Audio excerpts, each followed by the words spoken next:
আজকে ফজর নামাজের সময় একটা জিনিস খেয়াল করলাম, আমাদের যুবকরা আজ এত পিছিয়ে কেন?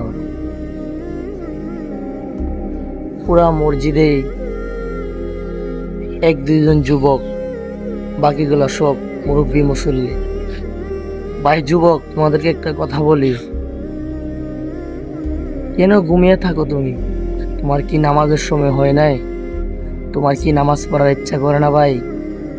একটু চিন্তা করো, সকালবেলা সারাদিন কি করলা, রাতের বেলা বালিশে মাথা লাগিয়ে আরেকটু চিন্তা করো, আমি জীবনে আমি কি করতেছি?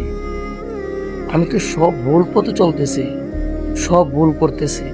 কেন ভাই? তোমার কি বয়স হয় নাই নামাজের? ছোটবেলায় কি তুমি পড়ো নাই?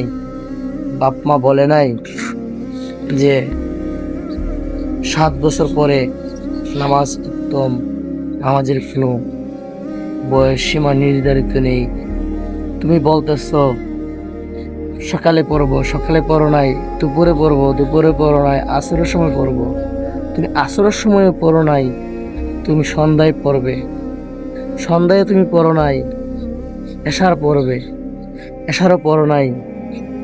তুমি আবার বলতেছ কাল থেকে পড়বো। কেন ভাই? পারো না 5 ওয়াক্ত নামাজ জামাতের সহিতে তুমি আদায় কর? কি জাগনা দেয় না পরকালে আমার চলে যেতে হবে? কত বৃদ্ধরা চলে যায় না, আমরা যুবকরা আগে চলে যাই। কি ভাই, দিলটা নরম হয় না এই নামাজের জন্য, পরকালের জন্য, জান্নাতের জন্য? যে আমি জান্নাতে যেতে চাই, আখিরাতে যে জান্নাতে যেতে চাই, কি ভাই মনে চায় না?